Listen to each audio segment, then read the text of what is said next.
Oke, bismillahirrahmanirrahim. Assalamualaikum warahmatullahi wabarakatuh. Sebelumnya, perkenalkan, saya Muhammad Farel Al-Fatir dengan 240535607790 dari Offering Internasional. Dan saya Alivia Fazilatunisa dengan NIM 240535651795 sama dari Offering Internasional. Oke, jadi seperti biasanya karena ini adalah diskusi ketiga kami. Jadi saya sendiri Farel dengan Olive di sini akan membahas lebih lanjut ya atau menelusuri lebih dalam terkait materi perkuliahan tentang mata kuliah data science. Nah, jadi pada matkul data science ini kita akan berfokus kepada satu materi yaitu karena kemarin itu sudah data understanding, berarti sekarang kita Hmm. sudah di data preparation ya, Lip? Iya, data preparation. Oke, good. Nah, berarti langsung saja. Jadi kita Iya, sudah menyiapkan 5 keyword utama ya, Lip. Di situ yang pertama iya. ada Ada data cleansing. cleansing, data transformation, feature selection, feature extraction, dan imputation. Oke, jadi Kita bahas satu-satu dulu ya. yes, tanpa berlama-lama langsung saja kita eksekusi ya.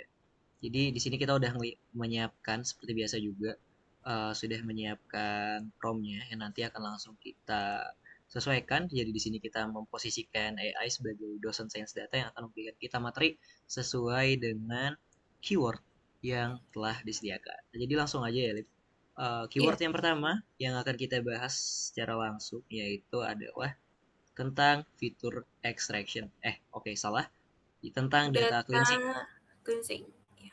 Oke, jadi struktur formnya ini kita memposisikan dulu si AI sebagai dosen, lalu menjadikan penjelasan terkait definisi singkat, mengapa data cleansing itu penting, terus juga langkah-langkah praktisnya, pipeline-nya, serta sebuah contoh kode Python yang menunjukkan singkat penggunaan pandas yang menunjukkan mendeteksi duplikat, membersihkan format tanggal, atau mengoreksi tipe data. Jadi di sini kita paham teori tapi juga paham soal prakteknya. Di sini juga ada Iya. tambahan-tambahannya. Oke, jadi langsung aja, Lip. Kita gaskan dulu ya. Mungkin sambil nunggu. Oke, wait.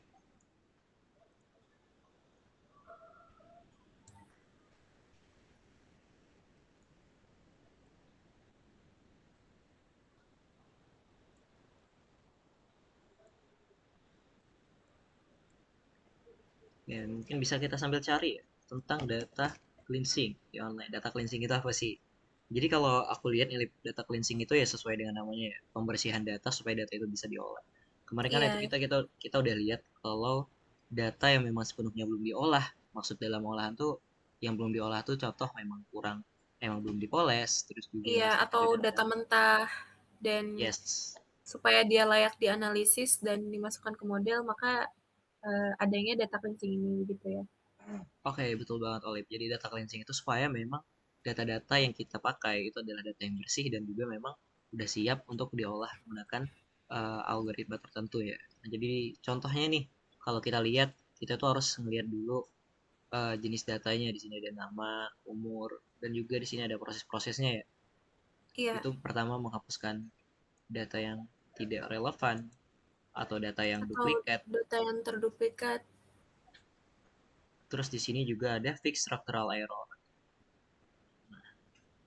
Ada handle missing data. Jadi data-data yang masih sekiranya hilang atau kurang lengkap itu juga harus di-handle dulu supaya memang algoritma itu dapat berjalan dengan baik. Dan ini ada normalisasi ya.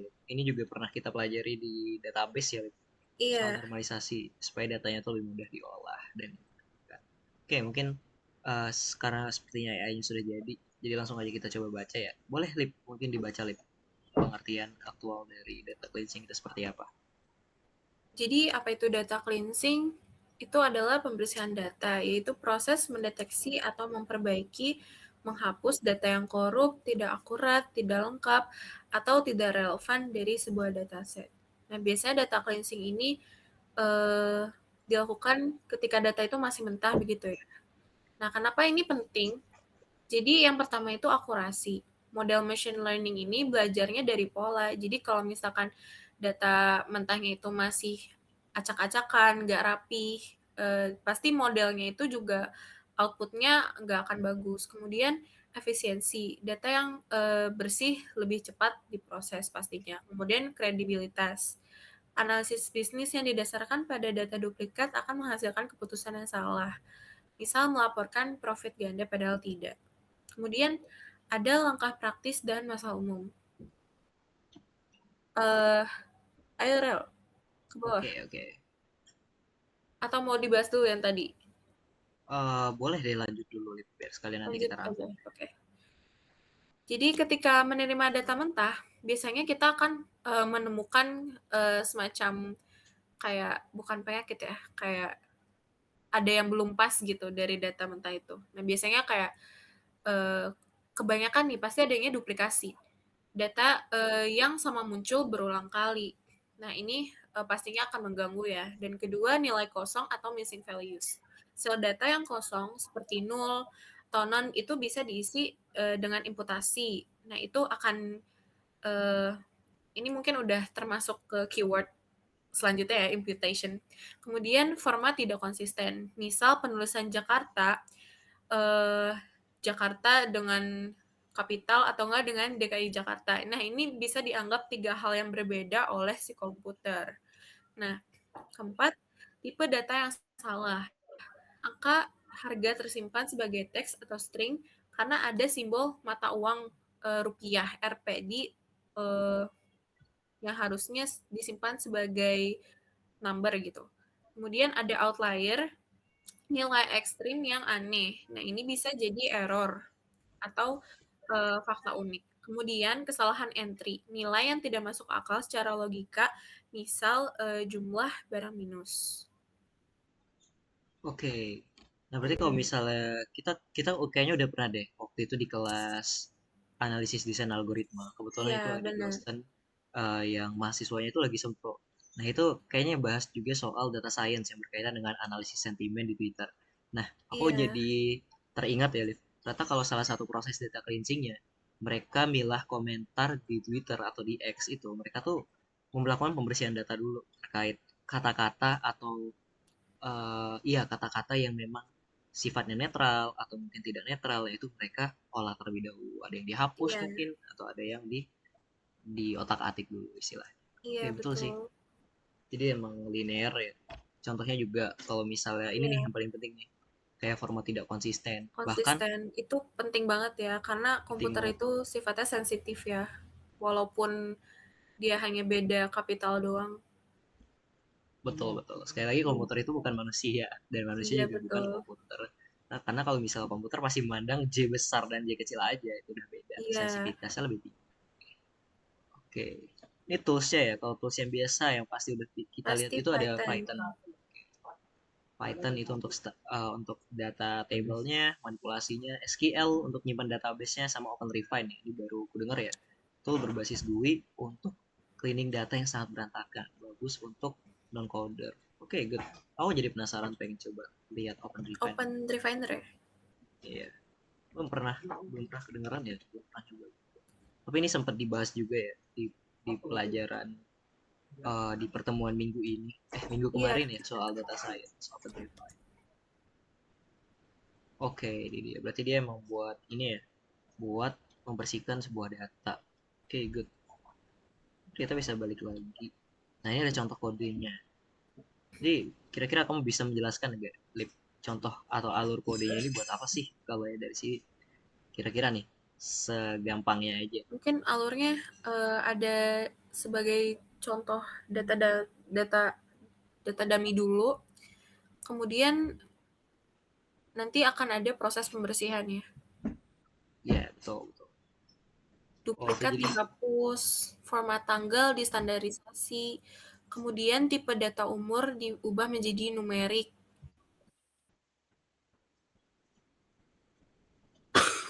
oke, betul ya. Jadi dia di sini Iya, bakal membersihkan dulu. Ya, contoh nih kayak hmm, numerik kemarin kan sudah kita pelajari tipe data numerik yang memang bisa dikenali ya. Jadi ya iya, numerik ini berupa umur yang bakal dilakukan. Terus ini ada juga membersihkan format tanggal. Jadi dia itu bakal membuat format tanggal tanggal itu lebih terstandarisasi dengan menggunakan ini functionnya PD to date time ini ya. Sama DF drop duplicates ini buat menghapus kolom-kolom yang sekiranya itu duplikasi gitu. Karena kalau disimpan itu kan bahaya ya, berarti bisa iya, menyebabkan datanya imbalance.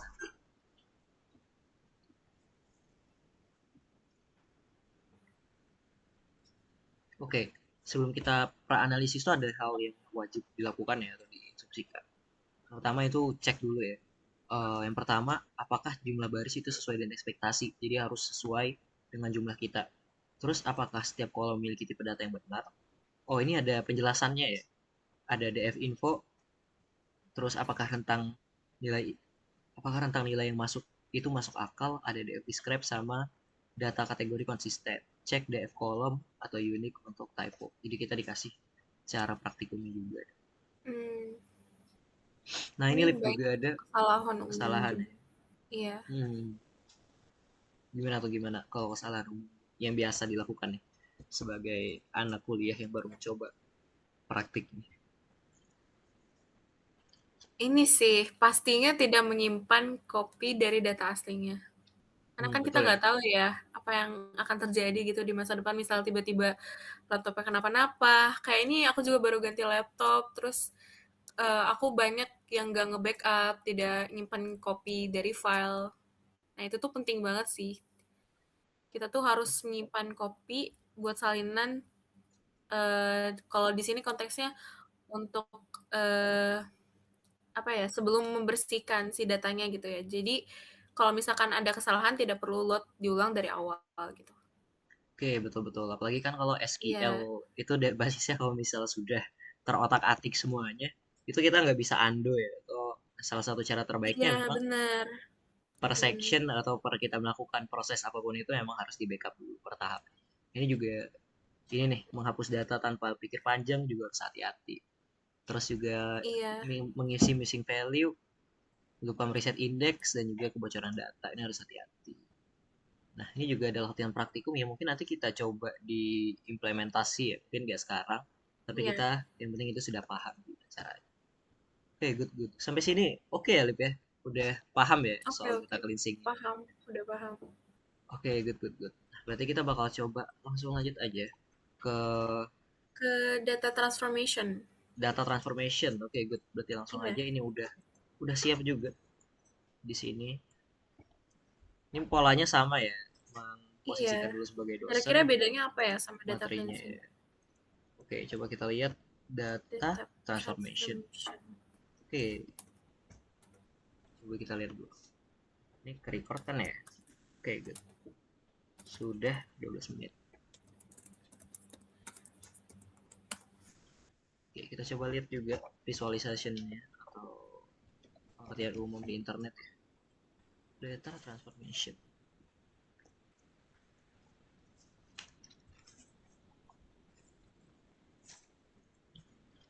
Oh, ini ada ininya ya.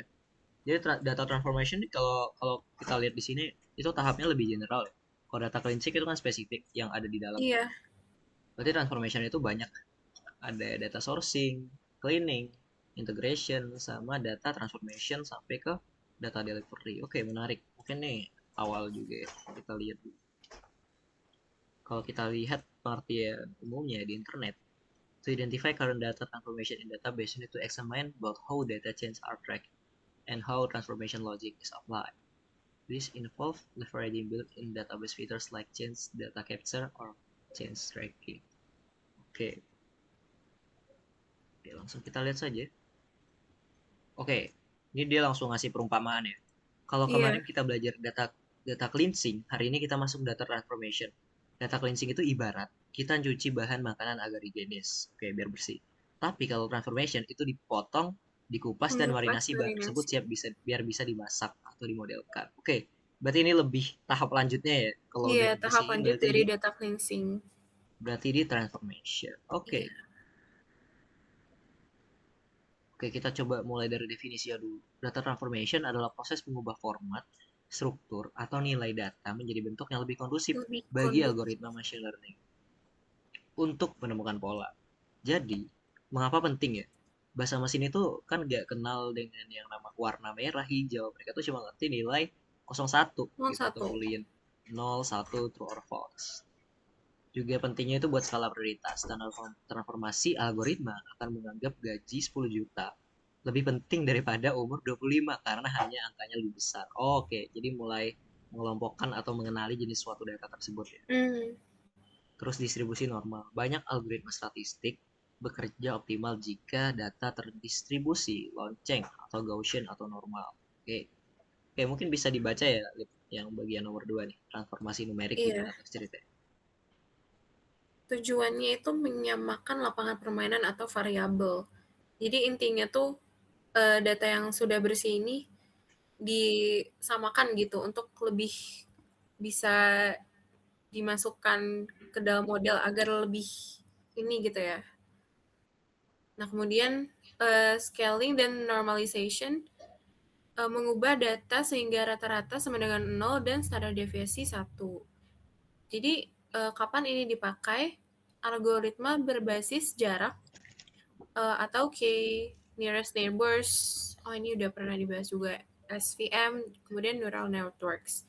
Efeknya dia menangani outlier lebih baik daripada min-max. Nah, min-max scaler ini menempatkan memapatkan data ke rentang tertentu, biasanya 0 sampai 1. Kapan dipakai? Yaitu untuk image processing atau saat kita butuh batas nilai yang pasti. Efeknya dia sangat sensitif terhadap outlier. Kemudian ada transformasi distribusi. Log transform menerapkan fungsi logaritma log x pada data. Nah, kenapa ini dipakai? Ya, kapan ini dipakai? Data yang sangat miring atau skewed ke kanan, misal pendapatan, populasi, dan harga rumah. Kemudian efeknya ini akan memendekkan ekor data yang panjang, membuat distribusi lebih mendekati normal. Kemudian ada power transform, yaitu teknik otomatis untuk mencari pangkat terbaik agar data menjadi normal.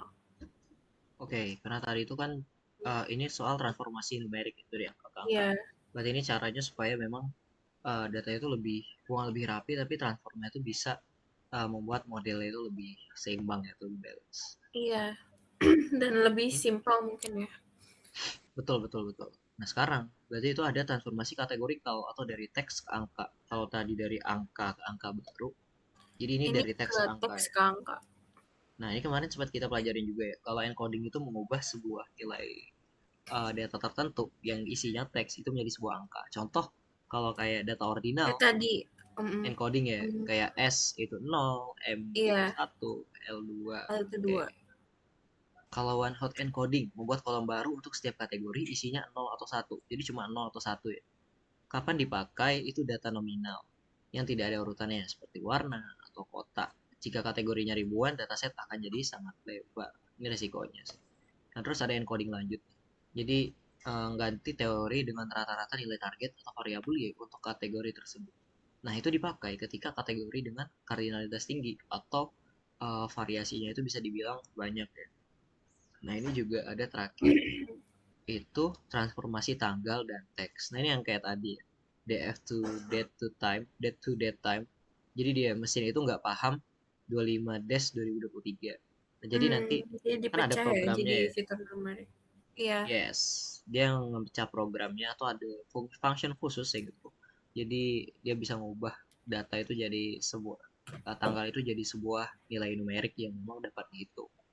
Jadi ada teks NLP menggunakan TF-IDF atau word embeddings.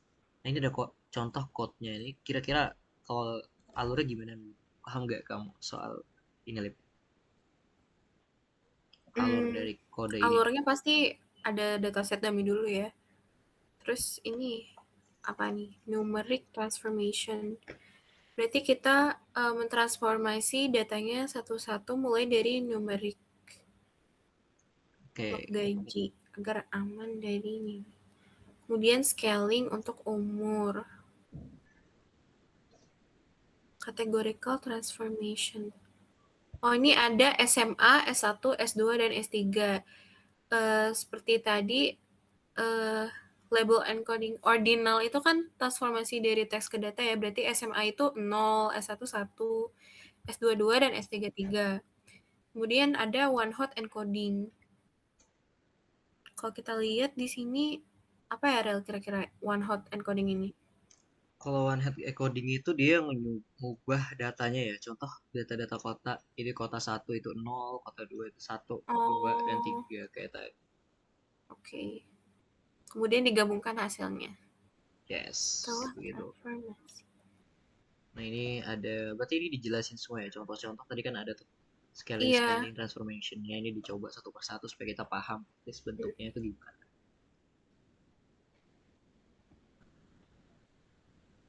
Oke, nah panduan memilih transformasi gitu dikasih cheat sheet.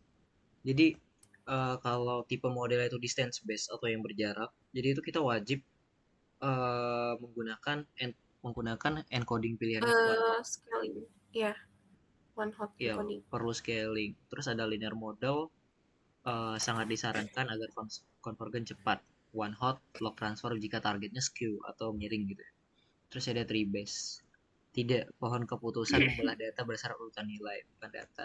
Label encoding, decision tree pasti random forest dan XGBoost. Nah, ini ada skenario salahnya. Gimana kira-kira? Skenario-nya itu melakukan scaling pada seluruh dataset sebelum membagi train atau tes. Kenapa ini salah? Karena rata-rata atau mean dan standar deviasi dari data tes ikut terhitung. Oh, makanya dia salah gitu ya. Karena harusnya dibagi dulu dengan train atau tes. Nah, kenapa? Jadi modelnya ini eh, mengintip masa depan. Skenario benar the golden rule. Split data dulu, train atau tes, fit transformator hanya pada train, dan transform pada train dan tes menggunakan aturan dari train. Oke. Kayaknya ada juga Akhirnya tulisan gimana tuh, bikinnya. Rel? Gimana tuh ininya? Iya.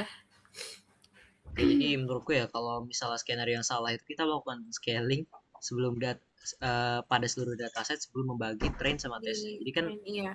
data itu ada jenisnya, ada yang data train, ada yang buat testing. Itu nggak boleh karena nilai rata-rata mean dan standar deviasi itu dari data tes ikut terhitung. Jadi ya model tuh ngecoba apa ya, ibaratnya tuh ngelihat ke depan, tapi itu memang bukan hal yang benar. Nah, jadi itu fungsinya ya, yang benar itu ya data train sama tes itu dipisah dulu. Baru ya Iya. transformatornya di training supaya itu bisa tahu. Jadi kayak ibaratnya kalau kita gampangin, eh itu kayak nyontek gitu loh. Nyontek hasil dari ujian ke depannya. Nyontek kunci Iya, jawaban. iya. Jadi ya dia sebenarnya bukan belajar, tapi nyontek gitu. Iya. Oke, langsung aja next ya. Ini ada tugas tugas praktikumnya, tapi nanti kita coba dulu.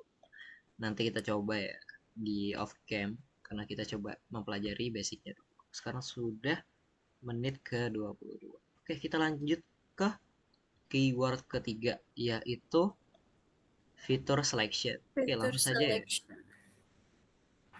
Kalau tadi perihal data, sekarang kalau tadi keyword pertama Selection. itu data, sekarang itu ada fitur ya.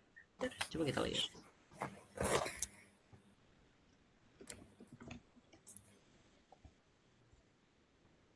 Feature selection is the process of identifying and using only the most relevant features in dataset to improve model performance, reduce overfitting, and enhance interpretability. Jadi itu kayak apa ya Masih kalau kita nyambung ini? sih ya sama yang tadi ini semua. Nyambung, nyambung banget. Dia tuh masih Iya. kayak seleksi supaya data yang kita pilih itu adalah data yang paling relevan pada database, pada dataset supaya modelnya itu bisa improve Fiturnya dan itu mencegah relevan overfitting. pada dataset kita gitu. Makanya Ya, betul. dibilanginnya fitur selection, kita memilih fitur yang paling pas untuk dataset kita gitu ya. Iya, betul banget. Jadi ini kayaknya bakal melekat sama machine learning karena memang selection itu ada di manusia, ada campur tangan manusia terlebih Iya. dahulu ya buat model, buat labelingnya contoh. Oke, langsung aja kita coba masuk ya tanpa berlama-lama. Oke, jadi kita dikasih bayangan lagi. Bayangkan kalian hendak mendaki Gunung Semeru. Apakah kalian akan membawa seluruh isi lemari pakaian kalian ke dalam tas gunung carrier? Tentu tidak. Iya. Kalian hanya akan memilih barang yang paling relevan. Membawa barang tidak berguna hanya akan memperlambat langkah kalian dan membuat sakit. Begitu juga dengan machine learning. Oke, betul ya berarti hipotesa kita tadi. Memberikan terlalu banyak data yang tidak relevan akan membuat model bingung, lambat, dan tidak akurat. Jadi ibaratnya itu memotong data-data ya, bukan memotong sih. Ibaratnya memilih data-data yang memang kuat. Supaya memang Iya. kita nggak mau bazir data. Oke, ini boleh ya, Lip ya? Mungkin bisa dijelaskan dulu nih fitur selection berdasarkan ini. Gimana nih? Fitur selection ialah proses memilih subset atau sebagian kecil dari fitur yang paling relevan untuk digunakan dalam pembangunan model.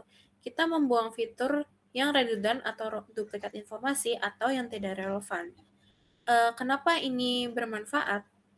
Yang pertama itu untuk mengurangi overfitting. Less is more. Jadi semakin dikit data sampahnya atau noise, semakin kecil kemungkinan model menghafal hal-hal yang tidak penting. Kemudian, dia mempercepat training. Jadi lebih sedikit kolom, lebih sedikit komputasinya.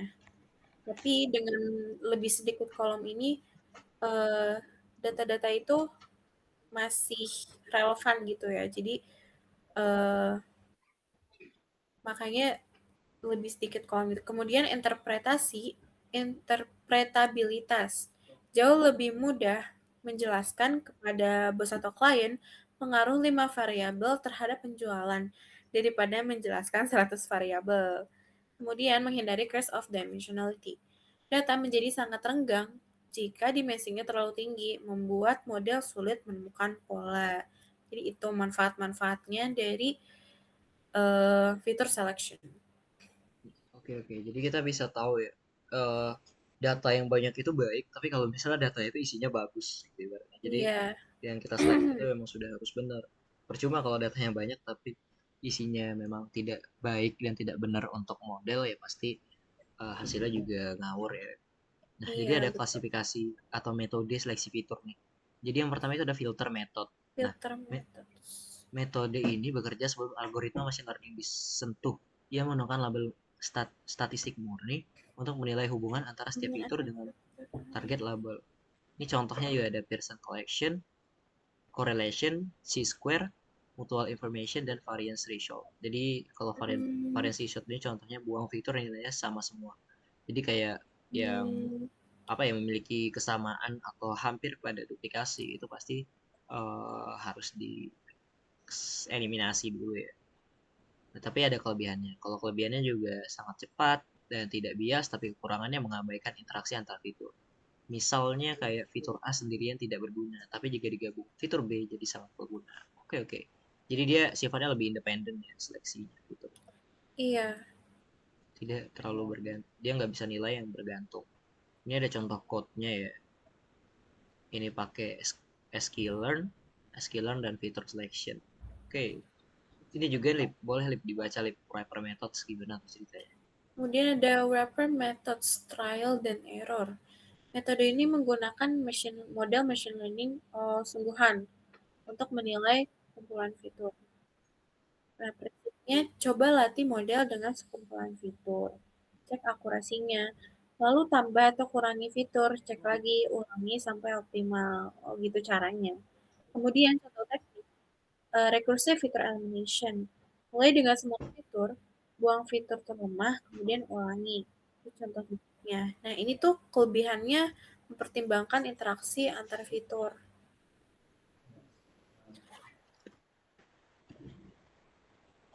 Oke, sebentar ya. Gak apa. Ini lip, silakan. Nah, kelebihannya itu dia mempertimbangkan interaksi antar fitur dan dia sangat akurat. Beda halnya dengan yang tadi ya, dia tidak mempertimbangkan misalkan A itu digabung dengan B, dia bisa lebih optimal dibandingkan dengan A sendiri. Kemudian kekurangannya dia sangat lambat atau komputasinya mahal karena harus melatih model berkali-kali. Karena kan melatih model berkali-kali itu untuk eh, melihat yang mana yang paling optimal gitu ya. Jadi dia rawan overfitting jika datanya sedikit. Gitu. Oke, oke. Jadi ini contohnya itu ada teknik recursive feature elimination ya. Kalau kodenya itu kita Trial. bisa lihat ya. Dia pakai logistic regression sama RFI-nya tadi ya. Tekniknya yang kita pakai. Terus juga nextnya itu ada embed methods nih. Apa ini Embedded embed methods? methods. Seleksi sambil belajar. Melakukan seleksi fitur sebagai bagian dari proses pelatihan model itu sendiri. Oh, jadi prinsipnya itu algoritma memiliki mekanisme internal untuk memberi hukuman atau penalti pada fitur yang tidak penting sehingga bobotnya menjadi nol. Oh, Jadi misal Lasso L1 regulation memaksa koefisien fitur yang tidak penting menjadi tepat nol. Kemudian ada three base feature importance. Random forest atau XGBoost secara alami menghitung fitur mana yang paling sering didapat untuk membelah split data. Kelebihannya dia menyeimbangkan antara akurasi seperti Wrapper dan kecepatan. Jadi intinya dia itu ya tadi memberikan hukuman kepada fitur yang tidak optimal atau yang tidak penting gitu. Oke, betul betul. Tapi kalau di sini dilihat kekurangannya tuh gak disebutkan ya. Apakah memang gak ada Iya, kekurangan? Atau iya sih memang kok. dari ketiga jenis ini memang si embed methods ini paling unggul karena memang itu seleksi Hmm, sambil belajar. iya, Nah, ini ada panduan praktik memilih metode. Jadi kalau misalnya datanya itu sangat gede, ya otomatis rekomendasinya itu filter dulu. Karena kalau wrapper iya itu di kan terlalu filter berat. dulu. Iya, betul ya. Kalau datanya kecil pasti Iya, pakai wrapper. Karena kita butuh akurasi maksimal dan komputasi bukan masalah. Kalau situasinya model itu linear, berarti kita pakai embed atau lasso yang tadi. embedded Kalau butuh filter interpretasi yang cepat, berarti pakai embed random forest. embed random forest. Oke, kapan tidak perlu feature Kapan selection? tidak Oke, deep bener ya, learning tidak bener ya perlu lagi-lagi ya. filter selection. Iya, karena dia ekstrak fitur sendiri atau dia tuh belajar Iya, sendiri iya tanpa perlu benar. diajari. Kalau sisanya ada domain knowledge, jika pakar biologi berkata gen X wajib ada untuk deteksi penyakit, jangan dibuang meskipun skor statistiknya rendah. Jumlah fitur sedikit, Jumlah jika hanya fitur punya 5 sedikit fitur pakai saja semua. pakai season. Oke, ini juga udah sampai latihan praktikum, diskusi kelas ya nanti kita coba pelajarin mandiri ya. Sampai sini oke Lip ya, kita bisa Oke, lanjut ke oke. keyword keyword kedua terakhir ya. Terakhir kedua. Fitur extraction. Nah, ini ada hubungannya nih.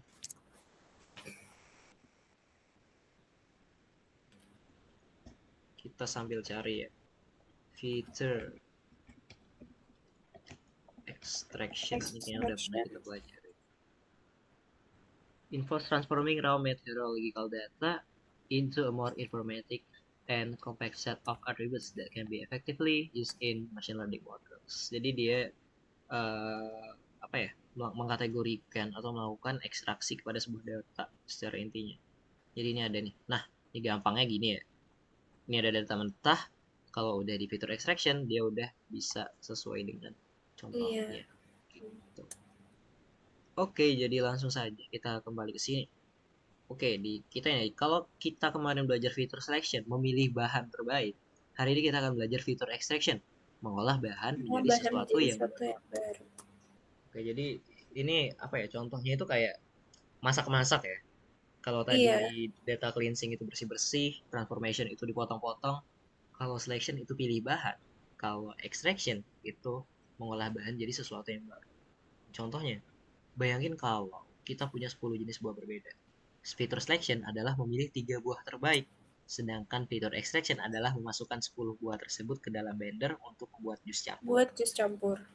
Oke, kalian tidak Gitu. membuang buahnya, tapi bentuk aslinya hilang, digantikan cairan baru yang mengandung nutrisi. Oke, yang bisa dipakai. Hmm. Oke, mungkin ini perbedaan utamanya ya, bisa dibaca, Lip. Perbedaan utama dengan fitur selection. Jadi prinsipnya fitur selection ini dia filtering atau subsetting. Itu dia picky lah ya fitur selection itu. Picky akan datanya. Kemudian kalau fitur extraction itu seperti setelahnya gitu, setelah data mentahnya dia transforming atau projecting. Kemudian untuk jumlah fiturnya, fitur selection yang pasti berkurang. Karena kita kan picky di sini kita memilih mana yang terbaik, mana yang lebih optimal. Kemudian untuk fitur extraction sama-sama berkurang karena ada fitur baru yang dibuat. Kemudian interpretabilitas dia tinggi untuk fitur selection.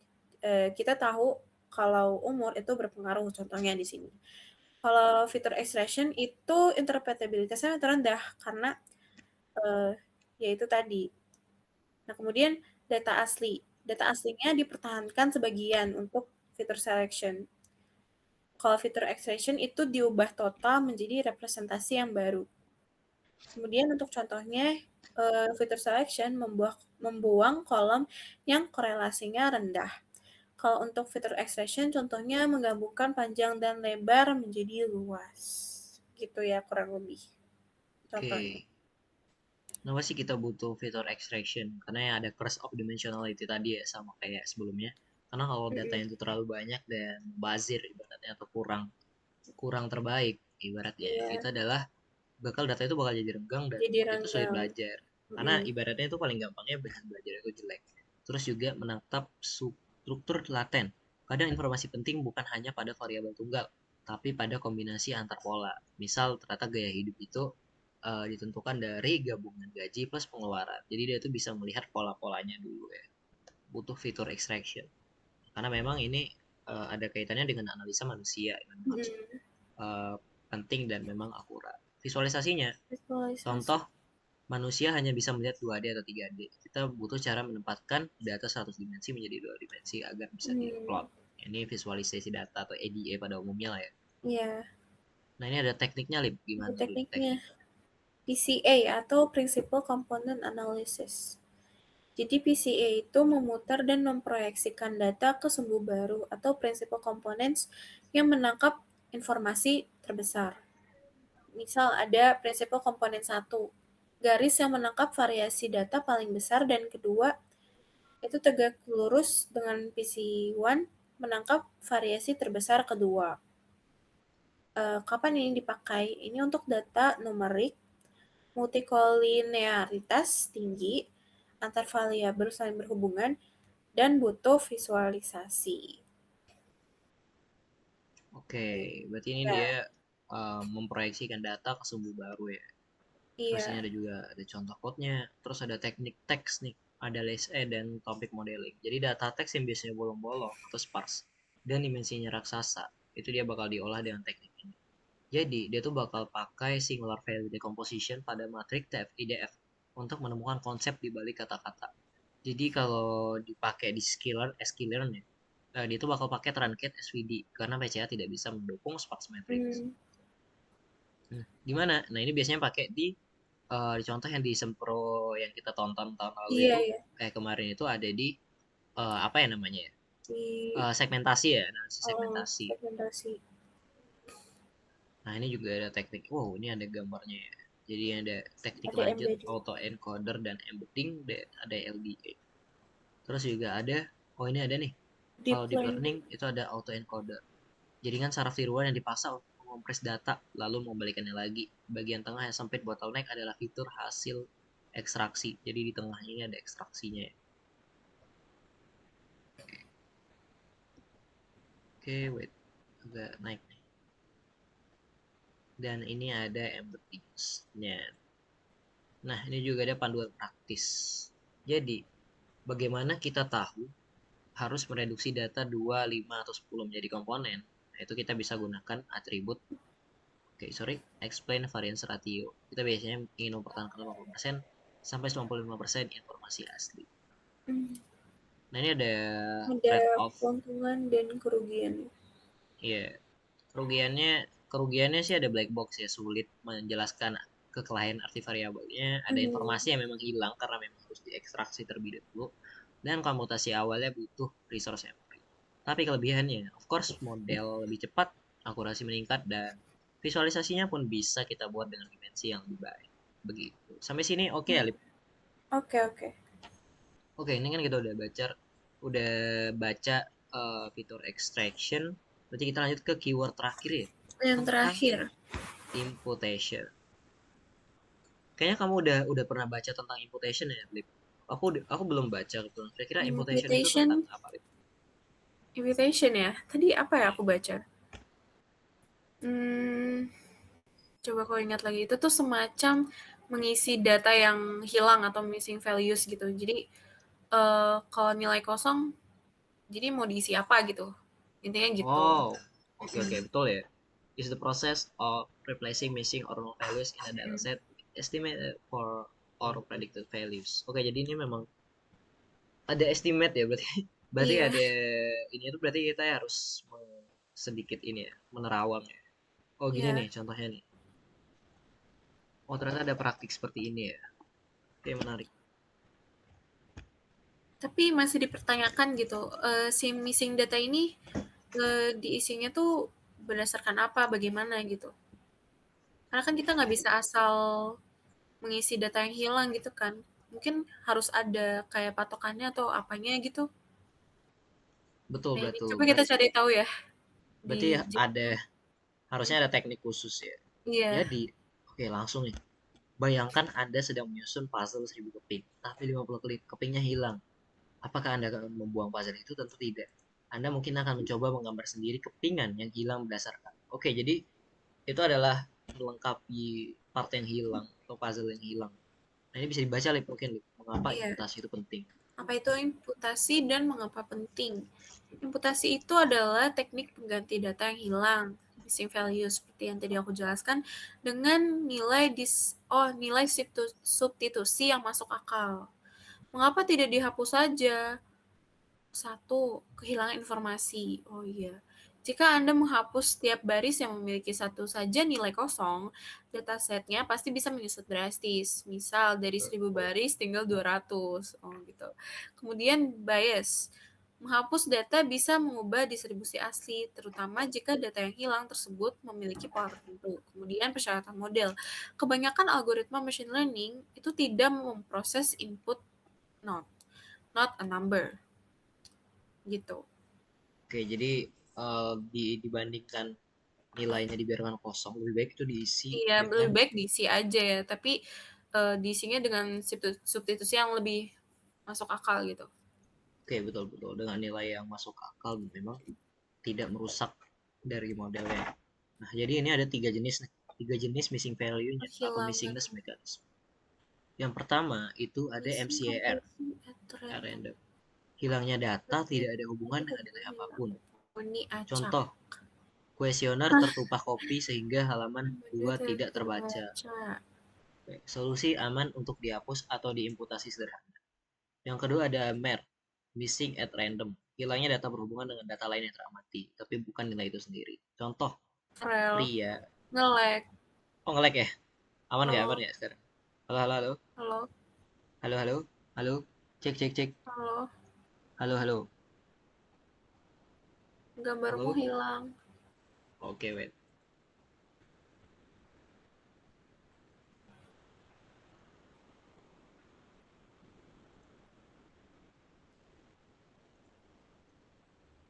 Halo? Halo, halo. Jelas gak, Oh, Lip? ada, udah ada. Ada ya, udah ya. Aman ya. Oke, sampai sini ya langsung aja lanjut ya. Ini contoh kalau pria cenderung tidak mengisi kolom jumlah sepatu, tapi wanita mengisi. Kita bisa memprediksi kekosongan ini berdasarkan gender. Oke, jadi kosongnya itu bukan random, tapi memang ada variabel yang mengikat ya. Iya. Terus juga ada MNER. Hmm, Hilangnya data berhubungan dengan nilai itu sendiri. Contoh, orang dengan gaji sangat tinggi dan sangat rendah cenderung mengosongkan kolom gaji. Oke, ini ada hubungannya juga mungkin misalnya pengangguran. Pengangguran itu nggak akan mengisi kolom hmm, gaji karena memang dia nggak iya. punya gaji. Sangat sulit ya, imputasinya bisa bias. Seringkali perlu diberi flag khusus atau dianalisis terpisah. Oke, Bentar, berarti nomor kalau ini, 2 dan nomor satu tadi. Missing completely at random, missing at random. Itu bedanya apa ya? nah Hilangnya kalau data missing hubungan dengan data yang terang. kalau missing completely at random, dia tuh beneran kosong atau ya ibaratnya hilangnya itu nggak ada variabel yang mengikat gitu. Jadi ibaratnya kayak dia random aja. Oh, oke. At random sama not at random. Oke, oke. Eh, sama missing at random. Oke. Missing at random complete. Oke, sampai sini teknik imputasi. Nah, ini cara mengisi kosongnya ya. Coba mungkin bisa dibaca ya, Lip. Yang pertama ada unavariative imputation. Hanya melihat kolom itu sendiri. Min atau rata-rata untuk data numerik berdistribusi normal. Median untuk data numerik yang skewed miring atau ada outlier. Kemudian modus untuk data kategorikal. Kemudian konstan mengisi dengan nilai tetap, misal 0 atau unknown. Hmm, itu sederhananya seperti itu. Kemudian ada time series imputation, melihat urutan waktu. Forward fill, menggunakan nilai dari hari kemarin untuk hari ini. Kemudian ada backward fill, menggunakan nilai besok untuk hari ini. Ini jarang dipakai untuk prediksi masa depan karena data leakage. Kemudian interpolation, menarik garis lurus antara titik data yang ada. Kemudian multivariate imputation, melihat hubungan dengan kolom lain. KKN imputer atau Q nearest neighbor, mencari K tetangga baris yang paling mirip lalu mengambil rata-rata nilai mereka untuk mengisi yang kosong.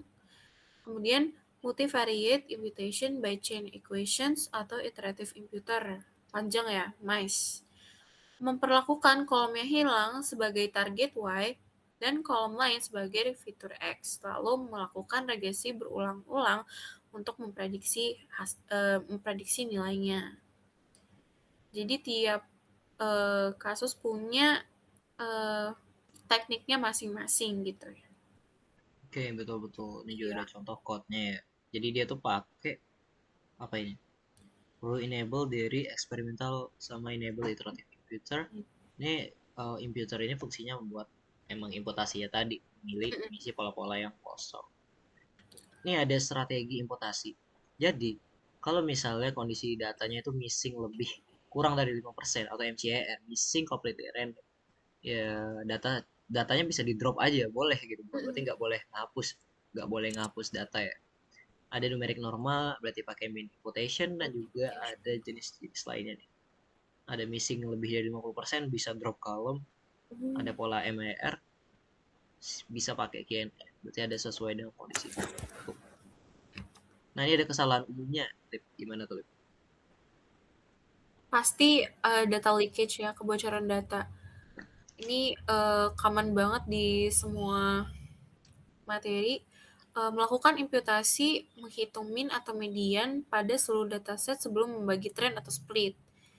Oh, yang benar itu split dulu, kemudian dihitung min di train, pakai nilai itu untuk mengisi train dan tes. Nah, kemudian mengabaikan MNIR. Mengimputasi data MNIR dengan min akan menyembunyikan bias sistematis. Kemudian mengurangi variasi. Terlalu banyak imputasi min membuat data seolah-olah seragam, padahal aslinya bervariasi.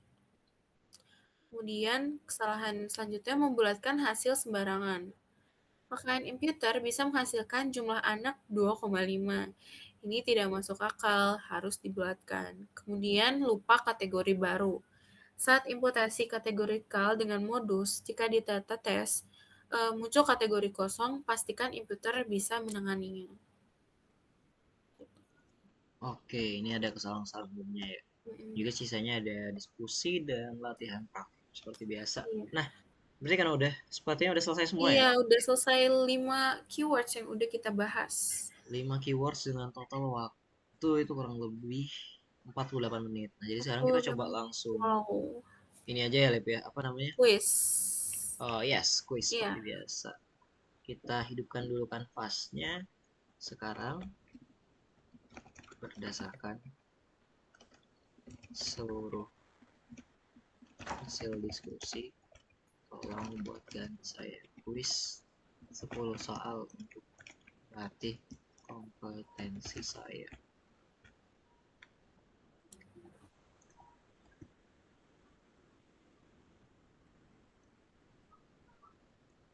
Sambil menunggu ya.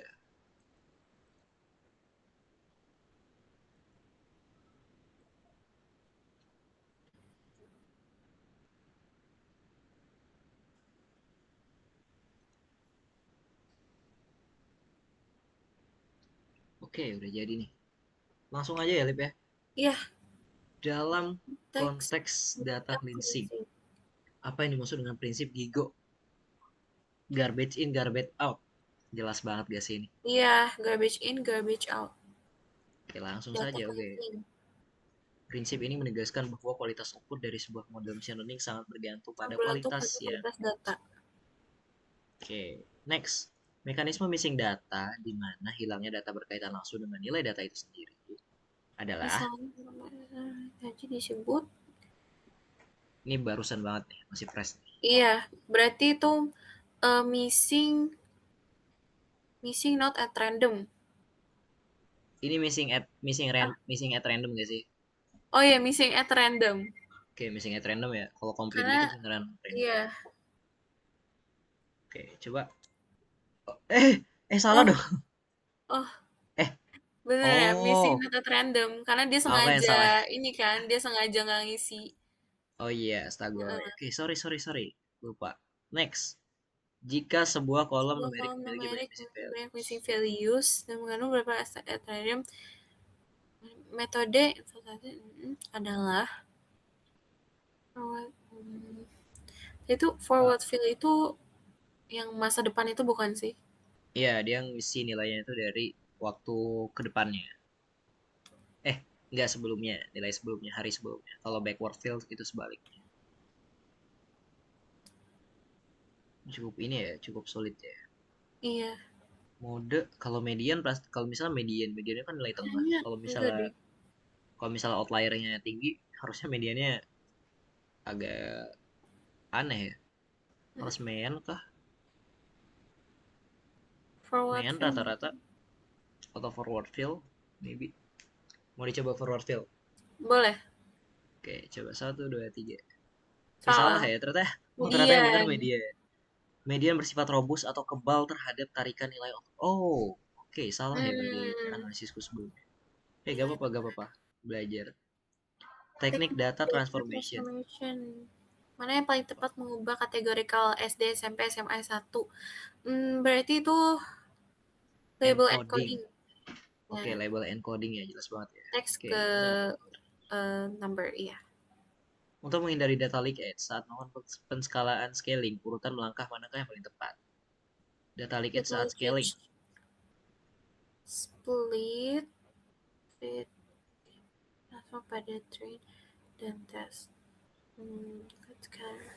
Yang pasti ini di split dulu ya. Split Iya, dulu, terus fit scalar pada train, transform pada fit and transform pada test. Bisa jadi ini deh, transform pada train dan test nggak iya, sih? Coba ya. Oke, benar. Aturan benar. masnya adalah misalkan data uji terlebih dahulu agar model dan scalar mungkin belajar dari data terlatih. Oke. Next, manakah yang di bawah ini merupakan contoh wrapper method dalam fitur selection? RFI, Wrapper method, filter chi-square selection, test, loss regression, or Pearson filter correlation. selection, apa ya? Recursive filter. Kalau itu berarti termasuk filter extraction nggak sih yang RFA itu? Iya, RFF fitur extraction. Chi-square, maybe? Chi-square. Oh, agak ragu ya. Oh, lasso regression. Lasso, ada juga. Tadi dia di extraction atau di selection? Lasso sih di selection, tapi menurutku dia kayaknya terpisah. Seingatku ya, tapi yang nggak tahu juga. Antara Pearson atau Chi-square nih. Mungkin bisa kita coba cari sedikit ya. Boleh. Chi-square. Chi-square. Statistical method tuh udah terlalu categorical data. Observe. Gak terlalu ini ya. Tidak Iya. menyebutkan wrap ya. Oke. Pearson correlation mungkin.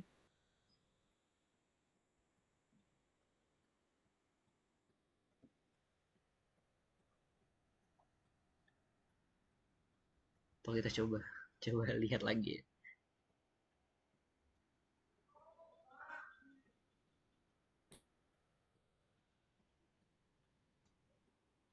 Oh, RFA itu termasuk filter selection nggak sih? Termasuk ya. Ya Iya, termasuk. berarti Oke. RFA. RFA.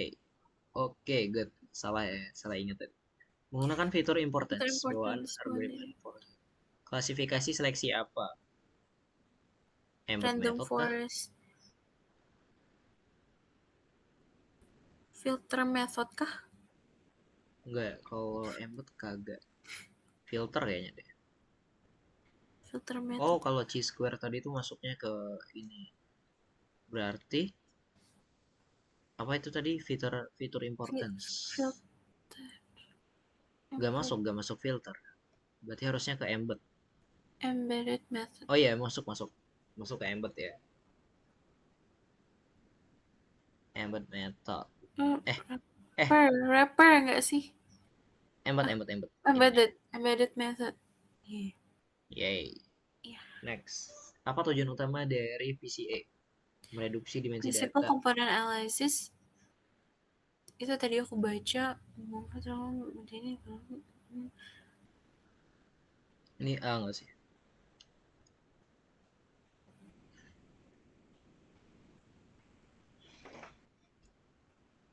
Menormalisasi skala data numerik. Ini bisa dicari ya. Apa tujuan utama dari PCA? Mengurangi dimensi data. Oke, dimensinya ya berarti ya. Kalau kita lihat, berarti A benar dong harusnya. A ya. Ya, jawaban kita tadi. Oke, good. Benar. Next, soal ke-9. Jika kolom gaji memiliki rentang nilai 3 juta hingga 1 miliar dan grafisnya sangat miring ke kanan, transformasi Transformasi apa apa yang yang paling cocok? cocok? Ayo, apa tadi nih sekiranya? Log gak sih? Log transform. Sini kok log deh. Karena dia log N1. Oke, kita coba log transform. Benar. Gitu. Fungsi logaritma sangat efektif ya, karena kan nilainya all log gitu. Next, terakhir, mengapa penggunaan metode backward fill sangat dihindari dalam memodelkan prediksi deret waktu? Metode ini selalu mengisi data dengan nilai data atas saham Menyebabkan data leakage. Data leakage ya. Okay. Karena Jadi data dari selesai. Oke, 80 ya. Oke, 80 bagus. guys. Alhamdulillah lulus ya. Iya, Berarti langsung saja kita kita akhiri karena memang sudah selesai deh total waktu diskusi dan kuis itu 57 menit. Wow, hampir 1 jam. Hampir Oke, 1 mungkin jam ya. kita kembali langsung saja. Oke, mungkin terima kasih banyak ya gitu ya. Maka langsung Iya, saja kita makasih banyak akhiri. juga ya Farel. Oke, terima kasih kembali. Pertemuan ini terima kasih saya Farel dan saya Olivia. Terima kasih mengucapkan banyak. terima kasih. Iya. Assalamualaikum Assalamualaikum warahmatullahi wabarakatuh. Oke, sebentar.